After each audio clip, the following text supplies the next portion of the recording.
Oke, thank you Jar. Baik teman-teman, untuk memasuki ibadah kita, aku persilahkan teman-teman untuk mengambil waktu teduh sejenak.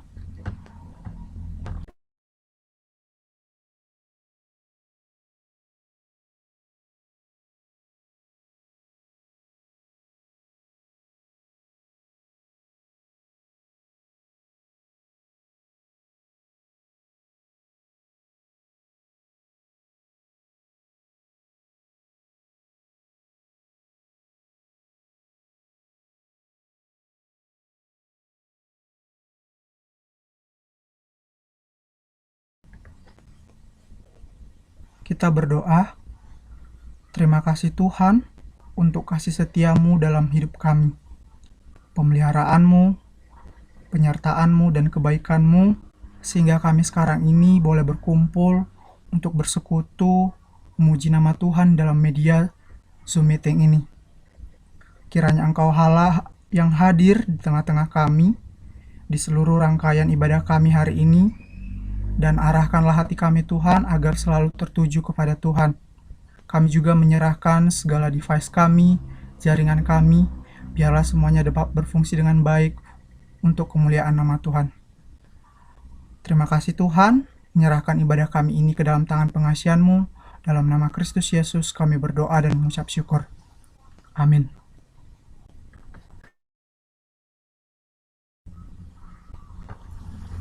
Shalom teman-teman.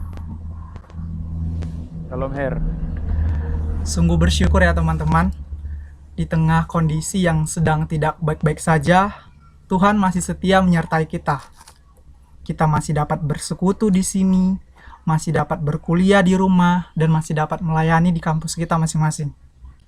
Ya, semua yang kita rasakan hari-hari ini adalah hanya karena kasih setia Allah kita. Tidak hanya kondisi baik, tapi kondisi yang kurang baik juga pun dipakai Tuhan untuk menyatakan kebaikan dan kasih setianya. Oleh karena itu, mari memuji Dia, kita nyanyikan lagu Allah itu baik.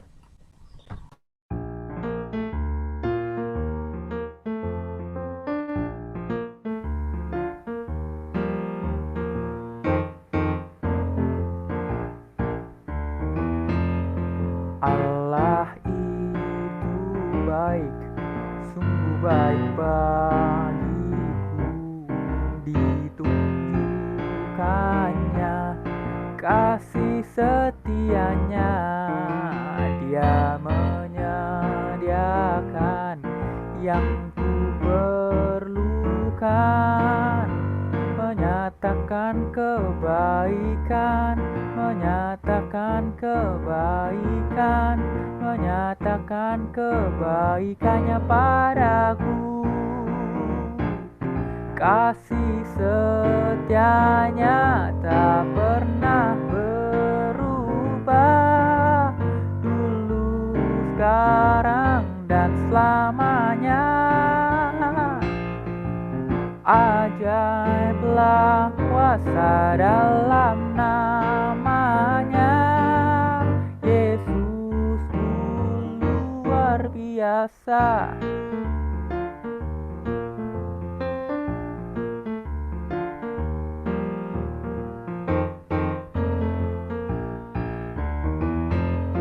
Allah itu baik, sungguh baik bagiku. Ditunjukkannya kasih setianya, Dia menyediakan yang ku perlukan, menyatakan kebaikan, menyatakan kebaikan, menyatakan kebaikannya padaku. Kasih setianya tak pernah berubah, dulu, sekarang, dan selamanya. Ajaiblah kuasa dalam namanya, Yesus luar biasa.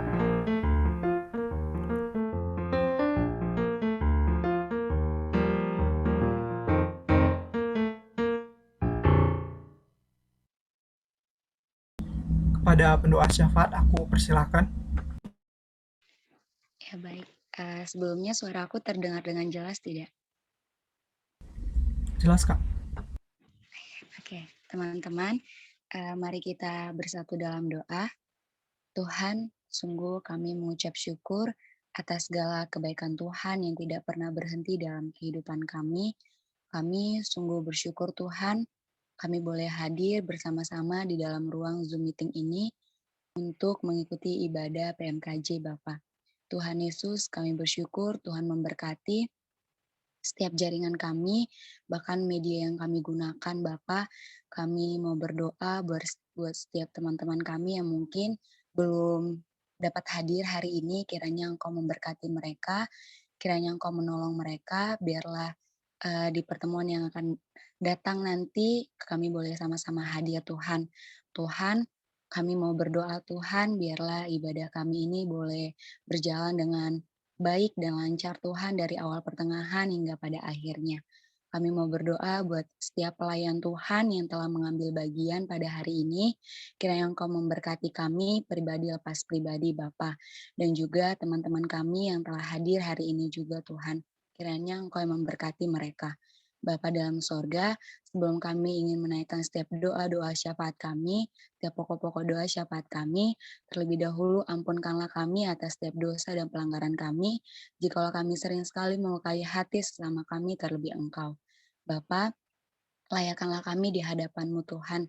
Terima kasih Yesus, kami mau berdoa buat eh, ibadah persekutuan 5 wilayah Bapa, kiranya Engkau memberkati ibadah ini Tuhan, biarlah Engkau memberkati setiap persiapannya, setiap apapun itu Tuhan, kiranya Engkau memberkati. Berkati juga jemaat yang akan hadir, kiranya mereka boleh sungguh-sungguh dalam mengikuti ibadah ini Tuhan, biarlah Engkau memberkati setiap eh, apapun yang mereka gunakan dalam mempersiapkan ibadah ini Bapa. Kami juga mau berdoa Tuhan buat bangsa dan negara kami. Kiranya Engkau memberkati bangsa dan negara kami Bapa. Kami mau berdoa buat setiap pemerintahan kami. Kiranya Engkau memberikan hikmat kepada pemerintahan kami Bapa dalam setiap usaha dan setiap apapun itu Tuhan yang telah mereka terapkan di dalam bangsa dan negara kami ini Tuhan. Berkati setiap masyarakat Indonesia yang mungkin saat ini terpapar COVID-19 Bapak, kiranya Engkau memberkati dan memulihkan mereka. Kiranya Engkau memberkati juga para medis Tuhan, biarlah mereka boleh terus semangat dan mereka boleh terus sukacita Bapak dalam melakukan pekerjaan mereka Bapak. Bapak dalam sorga, kiranya Engkau juga memberkati setiap usaha yang sudah dilakukan oleh setiap pemerintahan kami, Bapak. Berkati kami juga sebagai masyarakat Indonesia untuk boleh menaatinya dan kami boleh sungguh-sungguh dalam menaati setiap peraturan yang ada, Bapak. Terima kasih Yesus, terima kasih Bapak. Ajari kami juga untuk boleh tetap setia dalam Engkau, bahkan mengandalkan Engkau di tengah kondisi bangsa yang tidak baik saat ini, Bapa. Hanya inilah doa dan permohonan anak-Mu, hanya dalam nama Tuhan Yesus Kristus kami telah berdoa dan mengucap syukur. Haleluya. Amin.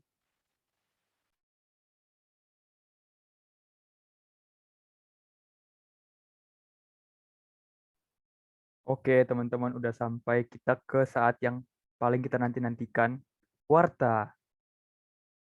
Oke, teman-teman, untuk hari ini pelayan firman kita ada Bang Argius, dan MC kita ada Heri dari STAN Angkatan 18, dan musik sekaligus singer ada aku sendiri, ada Jeremy ya, aku dari STAN Angkatan 18 juga. Terus doa syafaat kita barusan dibawakan oleh Ellen dari Escape Uki tahun 2020.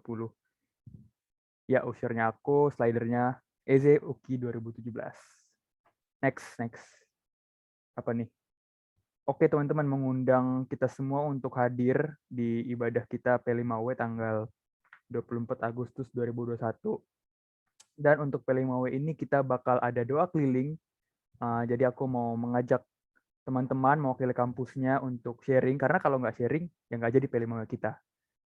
Untuk teknis gimana sharingnya itu bisa melalui pengurus wilayah masing-masing aja ya teman-teman. Cek tanggalnya, terus ini ada Oh, oke. Ada pre-graduate weekend. Oke. Kapan tuh? Hari Sabtu ya. Hari Sabtu tanggal 28 Agustus jam 10 sampai jam 4 sore. Registration link-nya ada di situ di bawah. Terus ada ini virtual RPAI teman-teman. Temanya Song in the Night. Tanggal 11 sampai 12 dan 18 sampai 19 September. Untuk pendaftarannya bisa di situ di bawah. Dan untuk kontak personnya juga bisa di chat di situ aja teman-teman kalau ada pertanyaan. Oke, next. Ini apa nih? Oh ya, HDPN, Hari Doa Puasa Nasional, hari Sabtu ini ya teman-teman, tanggal 21 Agustus, jam 10, dengan tema Berapa Lama Lagi Tuhan. Mengundang teman-teman juga buat hadir. Kita sama-sama mendoakan bangsa kita dalam konteks 17-an ya teman-teman. Oke. Oh ya, dan itu terbuka buat semua ya, siswa, mahasiswa, alumni. Oke, next. Dan ini adalah media sosial kita, itu di Instagram, dan ada link tree-nya, bisa diklik di bio Instagram kita.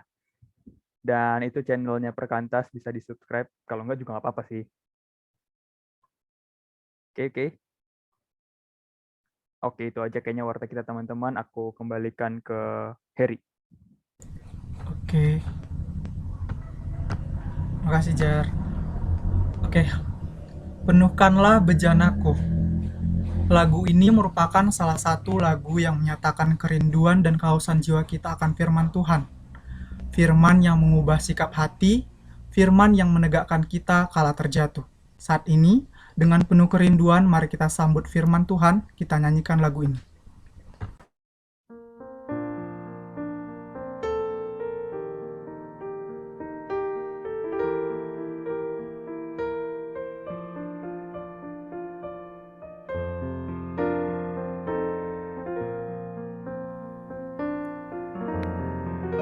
Aku datang dan ku bersujud di hadapanmu, ku rasakan indah hadiratmu.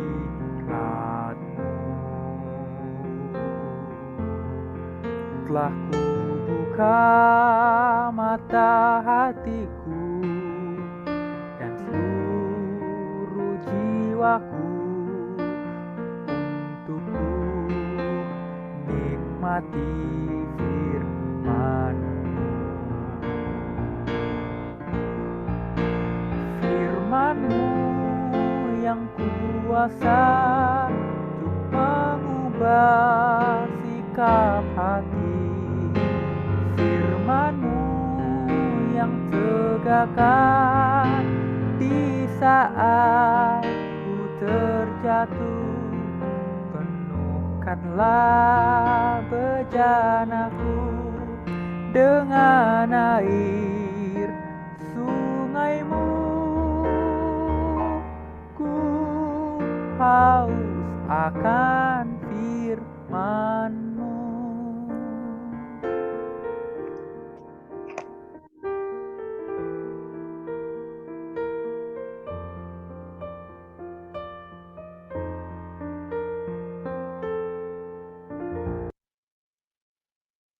Pada Bang Argius, aku persilahkan. Mari teman-teman kita bersatu dalam doa. Tuhan, penuhkanlah bejana kehidupan kami dengan firman-Mu, agar kami boleh mengenal Engkau dan hidup di dalam Engkau. Kami menyerahkan waktu ini, berkati kami dengan firman Tuhan. Dalam Kristus kami berdoa. Amin. Selamat sore teman-teman semuanya. Shalom.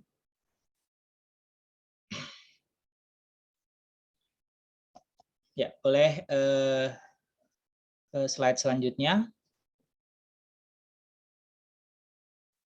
Kita tiba dari 52 pasal dalam kitab Yeremia, kita tiba kepada pasal 50 sampai 51 ya. Jadi setelah hari ini kita tinggal tersisa 1 pasal lagi, ya, dari 52 pasal, ya. Selamat kepada Chai, Jeremy, Eze yang tidak kelewatan satu BS pun mungkin gitu kan. Karena kewajiban sebagai pengurus ya, bukan karena mereka setia tentunya.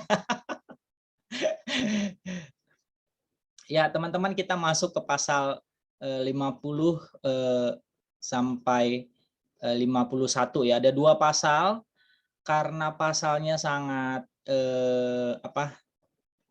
panjang ya. Sehingga kita nggak akan baca semuanya. Nanti saya coba akan pilih-pilih mana yang akan kita baca gitu. Nah, sebelumnya teman-teman, pasal 50 sampai 51 ini masuk ke dalam satu bagian ya dari pasal 46 sampai 51, yaitu tentang nubuatan tentang bangsa-bangsa lain. Gitu ya. Jadi ini masuk ke dalam nubuatan tentang bangsa-bangsa lain. Di pasal 46 ada nubuatan tentang Mesir, 47 ada tentang Filistin, 48 ada tentang Moab, 49 ini banyak ya. Ada tentang Amon, Edom, Damsyik, suku-suku Arab, dan Elam. Dan barulah Babel memakan bagian yang sangat panjang ya. Kalau di sebelumnya 49 ada 6 bangsa dalam satu pasal, ini dalam 2 pasal nubuatannya tentang satu bangsa Babel. Ya teman-teman, saya coba akan bawakan sekitar 30 menit, mudah-mudahan sempat gitu, lalu nanti sekitar 15 sampai 20 menit terakhir ya saya minta teman-teman tolong di breakout room 3 sampai 4 orang gitu untuk mendiskusikan pertanyaan aplikasi kita gitu ya. Sama-sama sharing dan saling mendoakan. Nanti setelah itu balik lagi ke ke ruang utama untuk kita tutup ibadah kita bersama-sama gitu kan, dalam lagu dan juga doa. Jadi nanti tolong operatornya siap-siap untuk random aja 3-4 orang untuk mendiskusikan pertanyaan aplikasi. Selanjutnya,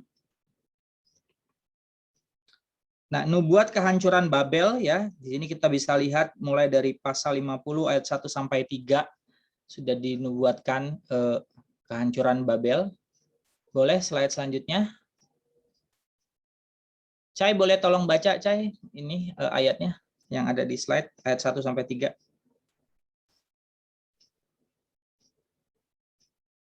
Agak kecil, Bang. Ayat 1 sampai 3 ya. Aku baca di Alkitab aja ya, Bang. Pasal 50 ayat 1 sampai 3, nubuat kehancuran Babel. Firman yang disampaikan Tuhan dengan perantaraan Nabi Yeremia mengenai Babel, mengenai negeri orang-orang Kasdim. Beritahukanlah di antara bangsa-bangsa dan kabarkanlah. Naikkanlah panji-panji dan kabarkanlah. Janganlah sembunyikan, katakanlah, Babel telah direbut. Dewa Bel menjadi malu, Merodak telah terkejut. Berhala-berhalanya menjadi malu, dewa-dewanya yang keji telah terkejut. Maka suatu bangsa maju menyerangnya dari utara, membuat negerinya menjadi tempat tandus, tidak ada lagi yang diam di dalamnya. Baik manusia maupun binatang, semuanya lari lenyap. Ya, lanjut Cai ke slide berikutnya, yaitu pasal 51 ayat 1 sampai 2, lalu ayat 28 sampai 29.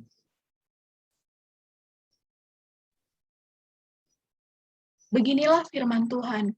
Sesungguhnya aku menggerakkan terhadap Babel, terhadap penduduk negeri orang-orang Kasdim, suatu semangat pemusnah.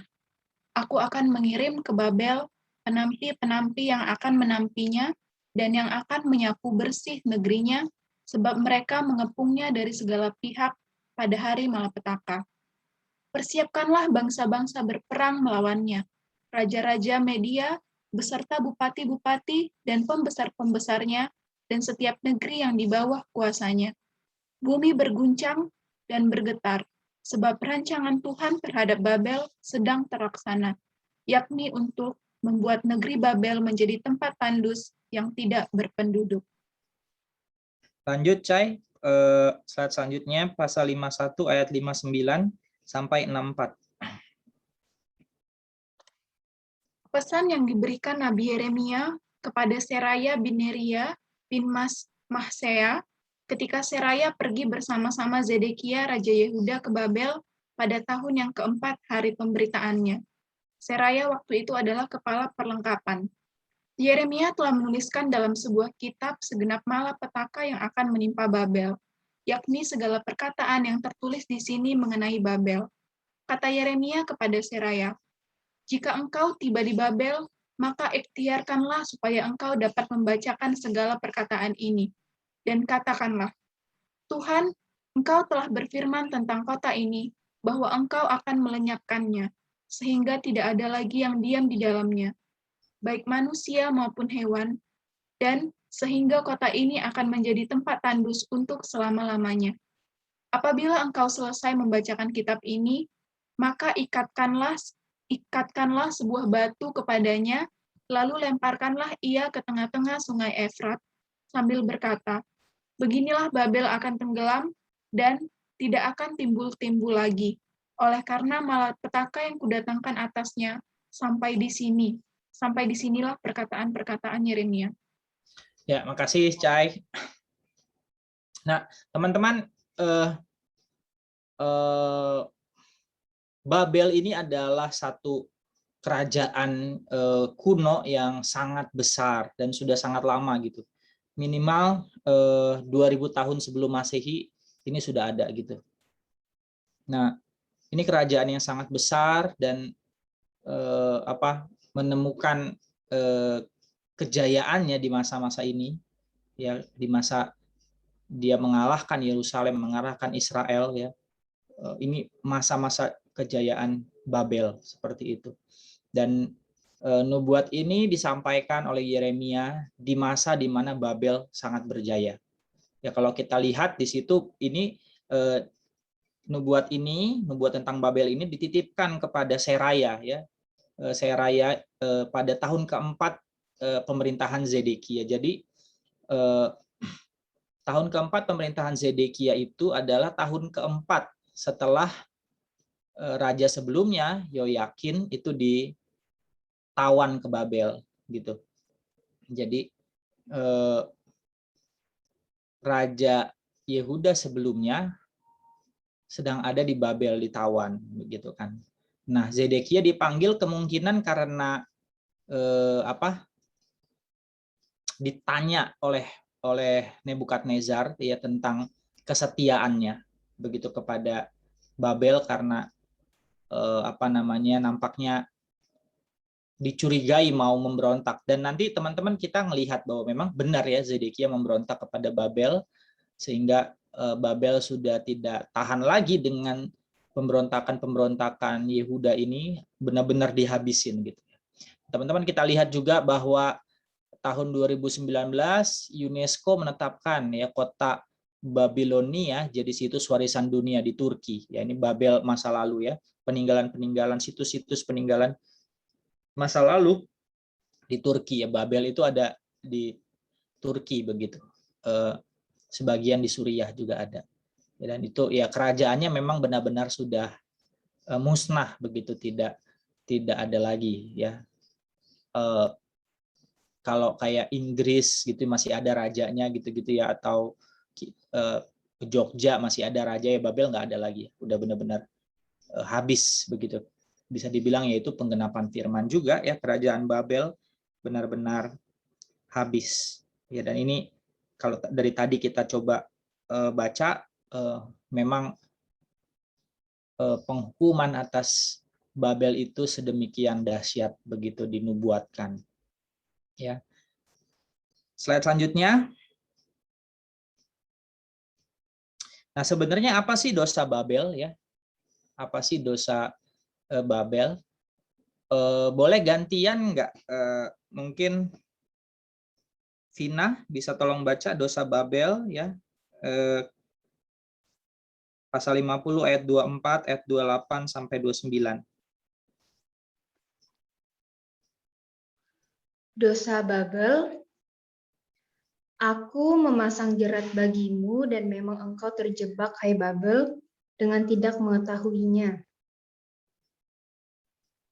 Engkau terdapat dan memang engkau tertangkap, sebab engkau telah menantang Tuhan. Dengar, pelarian-pelarian dan orang-orang yang terluput dari negeri Babel datang, memberitahukan di Sion tentang pembalasan Tuhan, Allah kita, pembalasan karena bait sucinya. Kerahkanlah penembak-penembak melawan Babel, semua orang pemanah. Berkemahlah mengepungnya supaya jangan ada yang lolos. Balaslah dia setimpal dengan perbuatannya, lakukanlah kepadanya tepat seperti yang dilakukannya sendiri. Sebab ia bertindak kurang ajar terhadap Tuhan, terhadap yang Maha Kudus Allah Israel. Ya, jadi teman-teman kita melihat di sini bagaimana Israel sangat tidak menghargai Allah Israel, begitu. Termasuk dengan membakar bait Allah ya. Bait Allah dibakar, barang-barang kudusnya dijarah gitu. Apa namanya, itu adalah perbuatan yang tercela begitu ya, menghina Allah Israel itu ya. Mungkin memang Allah menyerahkan Israel kepada mereka begitu, tetapi bukan berarti itu adalah satu apa namanya izin untuk ya mereka menista ya bait Allah ya, menghancurkan bahkan membakar semuanya, kira-kira begitu ya. Dan apa namanya dirusak ya pasti ya, kalau udah dibakar ya pasti dirusak juga. Jadi memang ini dosa yang berat ya ketika Babel tidak menghargai apa namanya Allah Israel ya, bait Allah itu sendiri, dan menantang Allah, kira-kira begitu. Nah kalau ya mungkin mereka mengira ya bahwa ketika mereka menang melawan Israel bahwa dewa mereka lebih benar dari dewa Israel, tapi kan itu enggak demikian. Yang terjadi adalah bahwa Allah Israel adalah Allah satu-satunya ya, Allah yang benar begitu, dan Israel memang Tuhan biarkan diserahkan kepada Babel begitu ya. Dan tetapi ya Babel seperti pemahaman pada waktu itu mungkin ya mengira ya berarti memang Allah mereka lah yang paling perkasa, yang paling benar, kira-kira begitu, dan Allah Israel itu Allah yang lemah, sehingga mereka berani membakar bait Allah, yang menghancurkannya ya, menajiskannya. Slide selanjutnya, boleh lanjutkan baca, Vin, dosa Babel ayat 5 sampai ayat 11 dan ayat 11. Ayat yang kelima, sungguh Israel dan Yehuda tidak ditinggalkan sebagai janda oleh Allahnya, sebab Tuhan semesta alam, sebab negeri orang Kasdim penuh dengan kesalahan terhadap yang Maha Kudus Allah Israel. Lancipkanlah anak-anak panah, siapkanlah perisai-perisai. Tuhan telah membangkitkan semangat raja-raja Media, sebab rencananya terhadap Babel ialah untuk memusnahkannya. Itulah pembalasan Tuhan, pembalasan karena bait sucinya. Ya, masih sama ya. Ini masalah besar. Babel adalah mereka tidak menghargai Allah Israel begitu ya. Selain juga pasti ada kejahatan-kejahatan yang dilakukan begitu ya, berkaitan dengan perang ya, kejahatan-kejahatan perang yang apa namanya sangat mungkin juga dilakukan. Selanjutnya,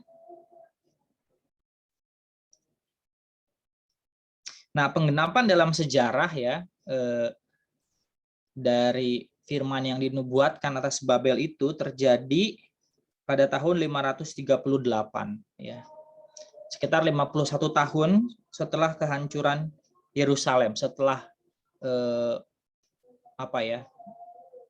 pembuangan mereka ke Babel. Jadi kan Yerusalem dihancurkan 587, Raja Koresi dari Media Persia mengalahkan Babel pada tahun 538.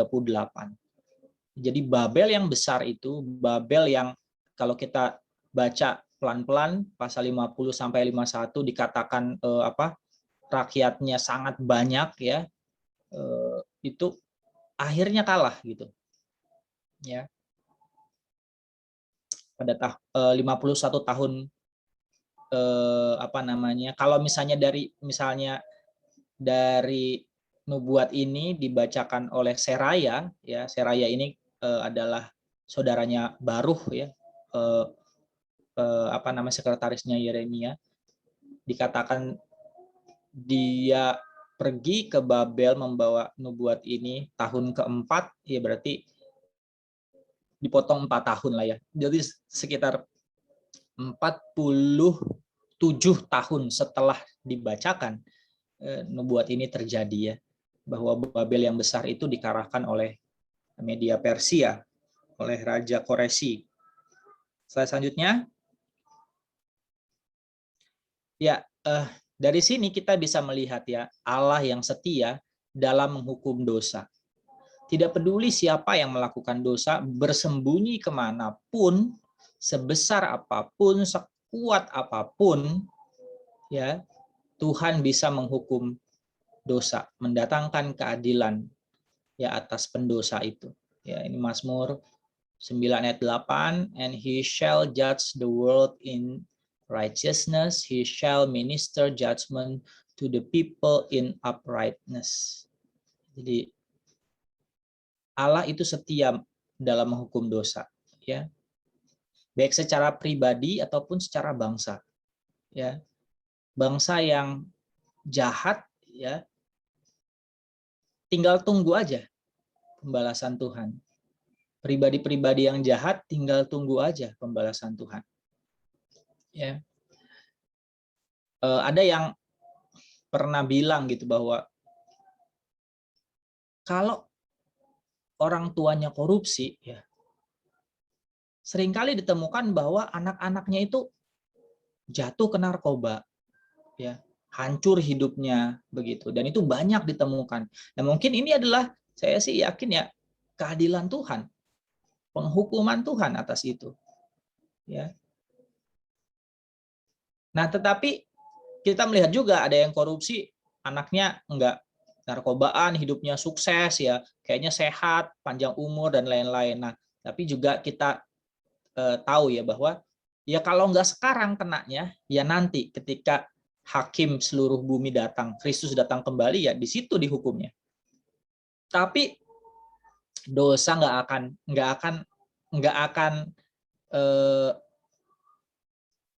akan luput ya dari hukuman Tuhan. Ya. Jadi kalau kita bicara tentang kesetiaan Allah, termasuk ya kesetiaan Dia, kegigihan Dia untuk menghukum dosa. Ya, jadi sebesar apapun pihak yang melakukan dosa itu, kejahatan itu, sekuat apapun pribadi itu, nampaknya tidak mungkin tersentuh hukum gitu ya.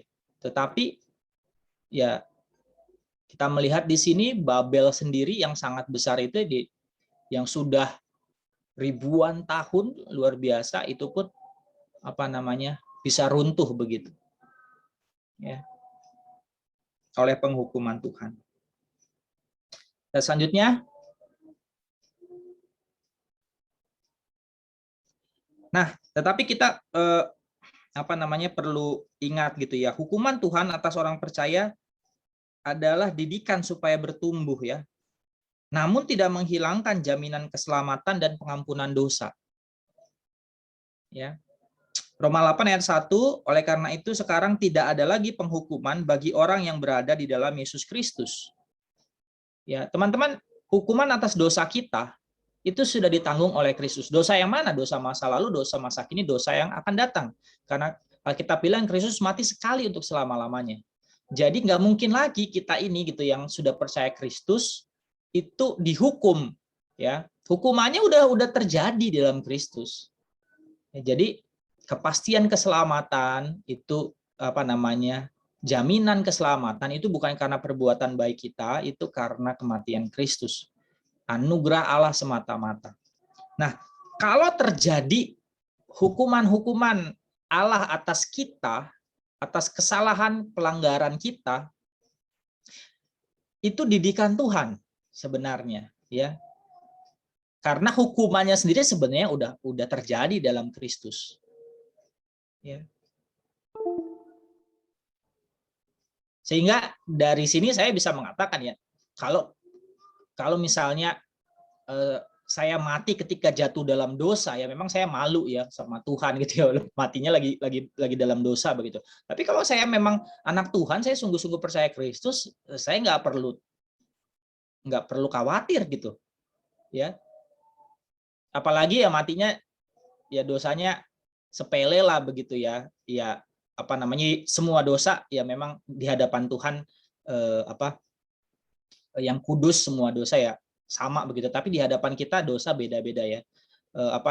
Kalau lihat perjanjian lama ya beda lah hukumannya, ada yang hukuman mati, ada yang bisa dibakar korban gitu, tapi saya lihat bahwa Alkitab juga membedakan dosa yang besar ya, dosa yang kecil itu ada gitu, yang dampaknya kelihatan dari dampaknya ya. Membunuh dan mencuri itu beda gitu. Nah, ya kalau misalnya ya mati habis nonton film porno lah misalnya gitu ya. Ya malu lah sama malaikat, sama Tuhan malu ya. Cuma ya teman-teman, apakah teman-teman masih yakin ya bahwa masuk surga gitu? Kalau saya sih masih sangat yakin begitu. Karena ya Alkitab bilang ya nggak ada lagi penghukuman buat kita. Yesus mati sekali untuk selama-lamanya. Dosa kita yang masa lalu, yang sekarang, dan yang akan datang. Ya, tidak ada lagi penghukuman buat orang percaya.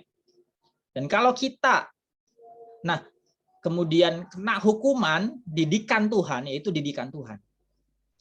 Itu sebabnya seringkali juga ya teman-teman bahwa kita berbuat dosa tapi kayaknya konsekuensinya dijauhkan oleh Tuhan. Nah, itu hak Tuhan juga gitu, menjauhkan konsekuensi, karena sebenarnya hukuman sudah diterima oleh Tuhan, oleh Kristus. Ya. 1 Korintus 11 ayat 32, namun ketika kita dihukum, kita dididik oleh Tuhan supaya kita tidak dihukum bersama-sama dengan dunia. Ya. Ya teman-teman, hukuman yang kita terima sebagai anak-anak Tuhan itu adalah didikan supaya kita ya tidak semakin serupa dunia ini. Supaya kita bertumbuh, ya. Ingat Tuhan Yesus bilang ya, Bapa kita itu, Allah Bapa itu adalah Bapa yang baik. Ya. Yang ketika memukul dia tidak bermaksud membinasakan anak-anaknya, dia bermaksud untuk mengajar kita ya. Ibrani 12 ayat 5, dan apakah kamu telah melupakan nasihat yang diberikan kepadamu sebagai anak-anak? Hai anakku, jangan anggap enteng didikan Tuhan dan jangan merasa kecil hati ketika kamu ditegurnya. Sebab Tuhan menghajar orang yang dikasihinya dan mencambuk orang yang diterimanya sebagai anak. Oh, ini kayaknya terjemahan yang lain yang saya copy nih. Tapi kira-kira begitu ya teman-teman. Jangan putus asa walaupun sakit kalau didisiplin Tuhan. Tapi jangan putus asa. Maksud Tuhan mendisiplin, memukul itu baik. Ya, jadi teman-teman, bagian yang pertama, Allah setia menghukum dosa. Ya. Termasuk dosa kita. Ya. Dosa kita itu tidak dilupakan dan hilang, tidak. Ya. Tuhan tidak pernah lupa satupun dosa kita. Dia bukan Allah pelupa gitu. Memori dia tidak terhingga terabyte-nya gitu. Di dalam kekristenan dosa itu bukan dilupakan. Di dalam kekristenan dosa itu diselesaikan, dan dosa kita selesai di dalam Kristus. Dihukum selesai sampai selesai. Kira-kira begitu. Tapi ketika orang tidak percaya kepada Kristus ya dia belum selesai dengan Allah. dengan hukuman Allah, kira-kira begitu. Ya. Slide selanjutnya. Nah, yang kedua adalah kita belajar dari bagian ini, Allah yang setia memulihkan. Ya, Allah juga setia memulihkan, seperti itu. Boleh minta Vina lagi untuk baca pasal 50 ayat 4, 5, dan 19.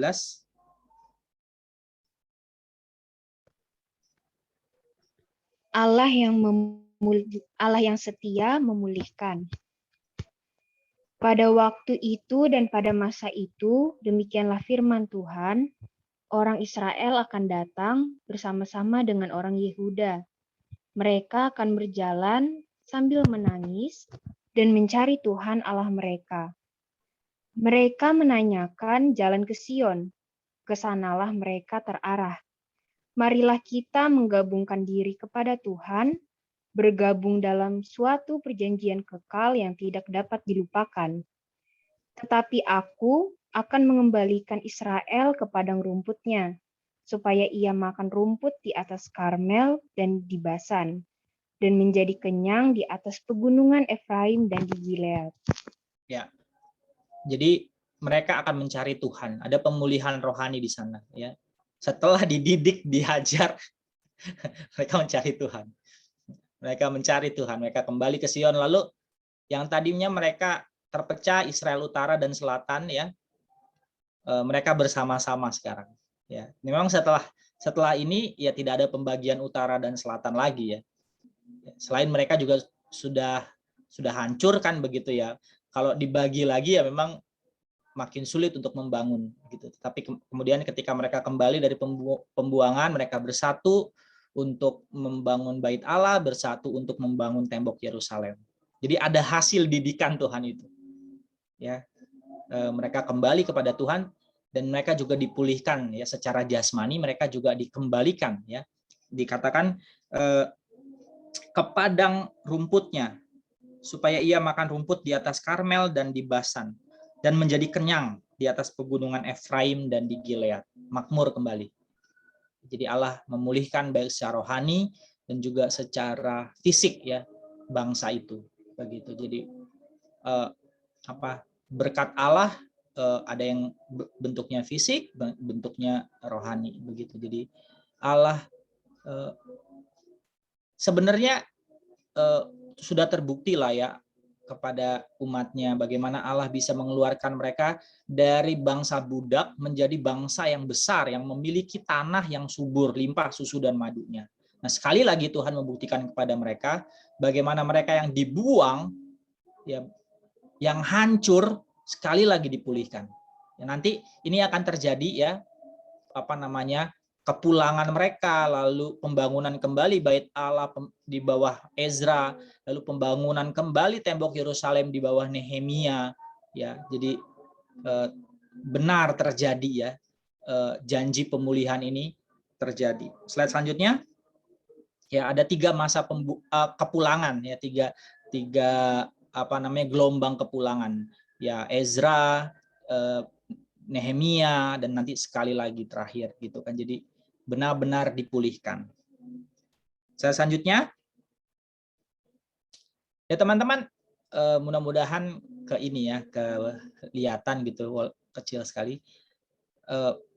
Ada yang namanya ini, ya, deis, ya. Deis itu adalah satu pandangan bahwa dunia ini, ya, deis itu mengaku Allah itu ada. Cuman setelah dia ciptakan, dia tinggalin, gitu ya. Jadi Allah itu tidak terlibat lagi dalam kehidupan di dunia ini. Ya, dia tidak menghukum, dia juga tidak memulihkan. Jadi ya jalan otomatis aja, udah ada hukum alamnya. Tuhan tidak terlibat lagi, dia punya urusan lain, kira-kira begitu. Itu deis, ya. Ya. Lalu ya Tuhan juga tidak sibuk mengontrol dunia ini. Dan dari perikop kita hari ini kita tahulah bahwa Tuhan sibuk dengan dunia ini. Tuhan sibuk mengukur, ya, takaran dosa, gitu. Teman-teman, kita sampai ke pasal 50 sampai 51. Dari pasal 1 udah diperingatkan Yehuda itu. Teman-teman, kalau kita lihat ya di Imamat, penghukuman Tuhan itu tidak langsung hukuman mati kira-kira, tidak langsung hukumannya dibuang dari tanah perjanjian itu, enggak. Hukumannya kecil-kecil dulu ya, penyakit, gagal panen, ya peperangan, kalah perang. Yang terakhir ya seperti orang Kanaan dimusnahkan, mereka juga akan dimuntahkan dari tanah itu karena itu tanah Allah. Dan sudah ratusan tahun, teman-teman. Kalau Yeremia ya sudah puluhan tahun ya, bernubuat kira-kira begitulah. Sudah 50 pasal gitu, nggak dengar-dengar juga, baru sekeras-kerasnya. Jadi Tuhan itu melihat gitu, memperhatikan tingkah laku bangsa, tingkah laku manusia di bumi ini. Dia menegur ya dari pelan sampai paling keras. Jadi deis itu menganggap bahwa Tuhan tidak ikut campur lagi dalam kehidupan dunia ini, yaitu tidak, sama sekali tidak benar dalam pandangan kekristenan. Apalagi ya kalau kita lihat peristiwa Natal gitu ya, saya jadi kangen Natal nih ya. Kayaknya suasana Natal itu kenapa ya enak ya? Karena dapat THR atau mungkin apa ya. Tapi lihat, ya bahkan dia datang ke dunia PMKJ libur ke Yeremia. Yeremia juga suasana Natal ini ya, senang ya karena PMKJ libur. Nah, sampai Tuhan datang ke dunia ini itu nggak mungkin, deis itu nggak mungkin dalam kekristenan. Allah nggak peduli itu, makanya lagunya Allah peduli begitu kan. Sampai dia datang. Ya teman-teman, Allah melihat semuanya, Allah memperhatikan semuanya. Ya.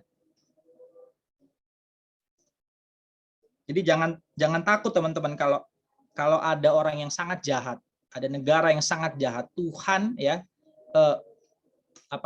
kalau bahasa sekarang apa ya?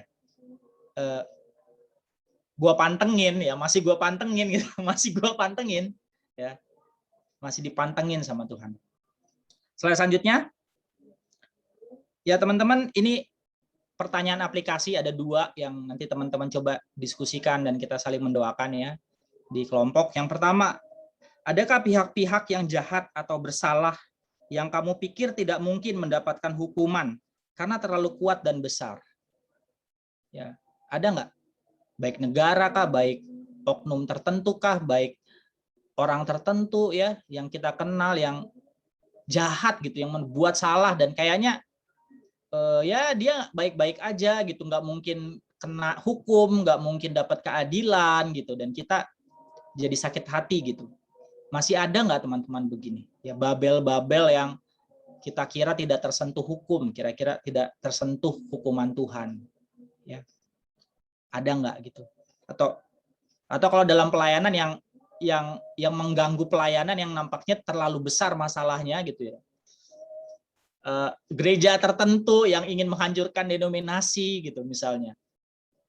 Organisasi tertentu gitu yang menghancurkan interdenominasi ya. Kalau dalam pelayanan begitu, kalau dalam kehidupan sehari-hari bisa yang lain gitu yang membuat kita jadi tawar hati gitu, jadi kesel, jadi sedih gitu karena kayak Babel gitu, terlalu kuat, terlalu besar gitu. Ya, untuk runtuh untuk dihukum Tuhan, tapi nyatanya runtuh juga, dihukum juga. Terakhir yang akan didiskusikan, pertanyaan kedua adalah, adakah situasi atau orang-orang yang kamu pikir tidak mungkin dapat dipulihkan lagi? Ya, pandemi ini kayaknya susah berakhir atau kejombloan ini kayaknya tidak mungkin terobati, kegalauan ini gitu. Atau saudara kita gitu ya, mama, papa, adik, kakak kayaknya nggak mungkin berubah atau begitu, ada nggak? Atau kakak kita nggak mungkin berubah, atau ya pelayanan ini nggak mungkin dipulihkan, ini udah kelompok kecil nggak mungkin dipulihkan, atau ya begitu ya dalam pelayanan, dalam kehidupan sehari-hari. Coba kita ceritakan ya apa kegalauan kita ya tentang hal ini, dan mari kita sama-sama saling mendoakan ya bahwa Tuhan menganugerahkan kepada kita, Dia Allah yang setia memulihkan. Ya, dia sanggup memulihkan. Ya. Seperti dia akan memulihkan, memulangkan kembali dari jauh Israel. Membangun kembali bait Allah, membangun kembali tembok Yerusalem. Dia sanggup begitu. Ya, silakan waktunya 20 menit untuk kita bisa sharing 3-4 orang ya. Lalu nanti mungkin saling mendoakan. Nanti kita balik lagi untuk mengakhiri ibadah kita. Kepada operator silakan.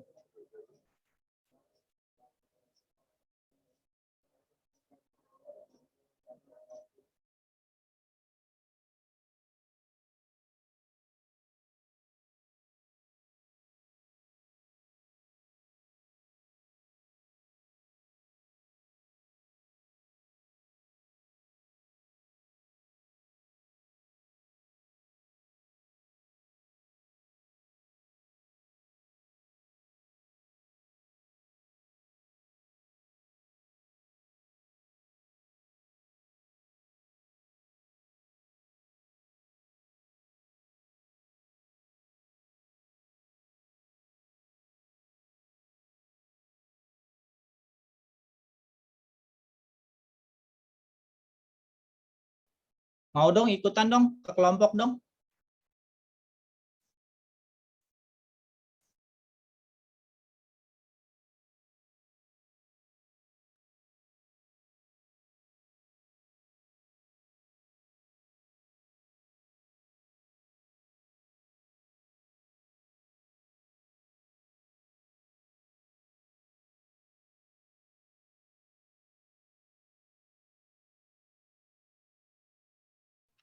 Halo, Cis. Oh, udah.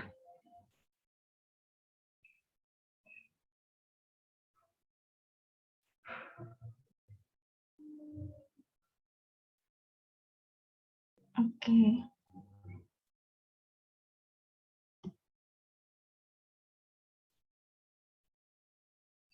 Hmm.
Bang, udah di room semua nih, Bang.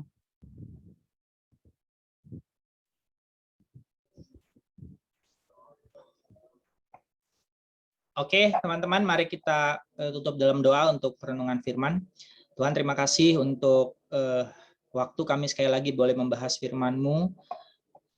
Biarlah ya Tuhan, kami semakin mengagumi pribadi Tuhan yang setia,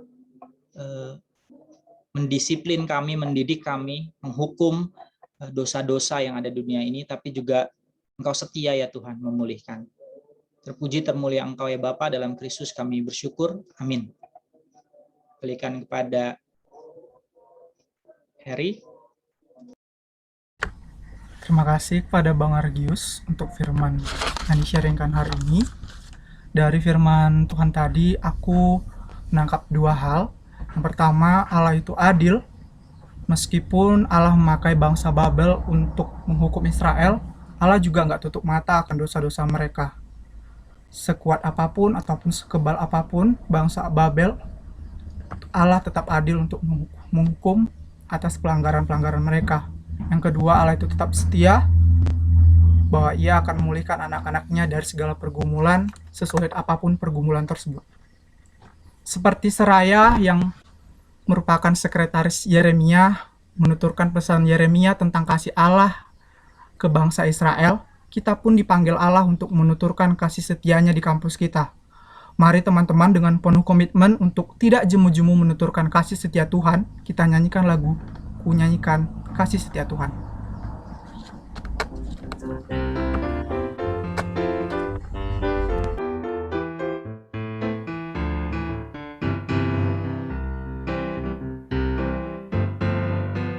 Ku nyanyikan kasih setia Tuhan selamanya. Selamanya nyanyikan kasih setia Tuhan selamanya, ku nyanyikan selamanya, ku tuturkan tak jemu kasih setiamu Tuhan, ku tuturkan tak jemu kasih setiamu turun temurun, ku nyanyikan kasih setia Tuhan selamanya, selamanya. Ku nyanyikan kasih setia Tuhan selamanya, ku nyanyikan selamanya.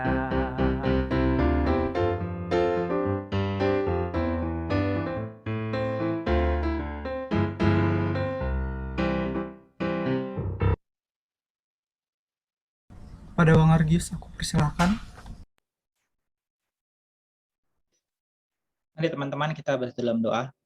Tuhan, terima kasih sekali lagi kami bersekutu bersama-sama. Terimalah pujian, ucapan syukur kami kepadamu ya Tuhan, karena kami bersyukur memiliki Allah seperti Engkau. Kami naikkan dari hati kami yang terdalam ya Tuhan. Engkau layak menerimanya.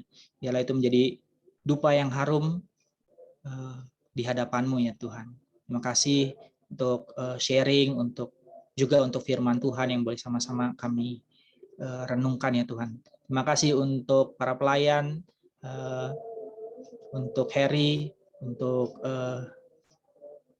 Jeremy dan teman-teman yang lain yang melayani. Terima kasih untuk kesehatan yang Tuhan berikan bagi kami.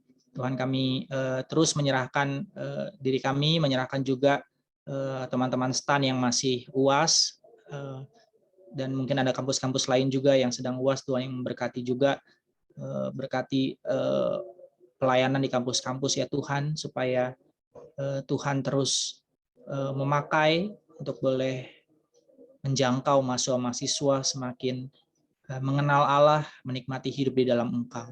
Terpuji termulia Engkau ya Tuhan. Kami akhiri persekutuan kami hari ini dengan segala ucapan syukur kepada Allah Bapa, kepada Tuhan kami Yesus Kristus, kepada Allah Roh Kudus.